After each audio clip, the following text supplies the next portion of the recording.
Hi ladies and gentlemen, this is Tony Holowitz and I want to thank you for being here for these tutorials on Keystroke add-on products.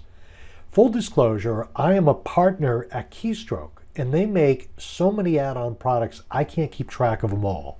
I use quite a few of them, and in these tutorials I'm going to show you how to use some of the most popular products that they produce. They're add-on tools. Now Keystroke has dozens and dozens of products.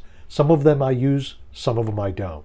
Having said that, I'm going to review with you how to use these and how to make the most of the software to extend the usability of Act. Now I know everyone out there that uses Act has different reasons for using it. So my focus is going to be on how do you make Act work better? How do you extend its usefulness for you, your company, or your organization? These tools have free trials and it's very easy to get in and explore and start using them. So take a look at some of these products. If you don't know how to solve an issue you have with Act software, reach out. A lot of times there is add-on tools that will help you accomplish your goals.